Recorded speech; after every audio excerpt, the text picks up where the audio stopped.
Please join me in welcoming the inspiring Ms. Jaya Vaidhyanathan, a leader shaping the future of digital transformation. Ms. Jaya, welcome to TICE. Thank you very much. It's a pleasure to be here. Ms. Jaya, you must be aware, you know that the interim budget is also to be presented soon, next week. So from your perspective, what expectations or initiatives would you like to see in the upcoming budget that can positively impact the fintech industry and digital transformation, especially with regards to the startup ecosystem? This budget is a vote on accounts, so the usual buzz regarding path-breaking changes is not there, and rightly so.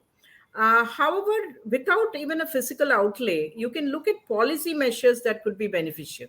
Mm-hmm. Example like the gift city, right? It was long spoken about to be the next Singapore, New York, and London can actually become one through policy relaxations. I'm not talking about the obvious ones, tax Mm-hmm. benefits, exemptions, but enablers such as the ease of registration for Indian fintechs, regulatory relaxations from SEBI and RBI for innovations that may seem non conventional, such as real time transaction related solutions.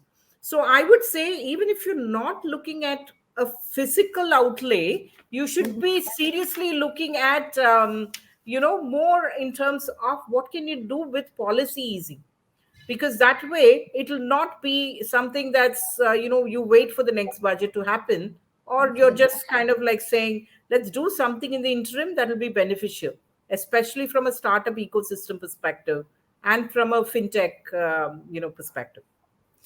Uh, During one of the parliament sessions last year in 2023, a report was presented in which the government called for the suggestions or measures to enable reverse flipping of the startups to India. Yeah. So, according to you, what kind of policy measures can be taken by the government? Maybe not in this budget, but after the elections, after the elections, what policy interventions can they do in order to enable the reverse flipping of the startups to India? Yeah, so reverse innovation has been something that's been widely studied, and I think we in India have been beneficially of only innovations when it reaches the tail end of the chain, as in something that's gone through the early adopter and the mature growth, and when it becomes a cash cow kind of a situation, then you look at where else can I do it in terms of low cost innovation, and that's how India has been in the past been part of that cycle. And I think the complete flip can only happen when we become the creators, when we kind of take this to various markets. And then they look at, let's start with an innovation idea in India and see how that works. I would give several examples of this. The Tata Nano card may not be the most successful model, but something that you look at it in terms of the ideation. It was to not be a revolutionary car, but it was to be a car that takes a family of four on a two wheeler and puts them in their first four wheeler kind of a vehicle. And that kind of origin comes with issues that prevail in India, that needs to be addressed in India, and therefore needs a mindset to understand the culture of India and therefore innovate for India. Examples of how we started as well was something that looked at that as a switch.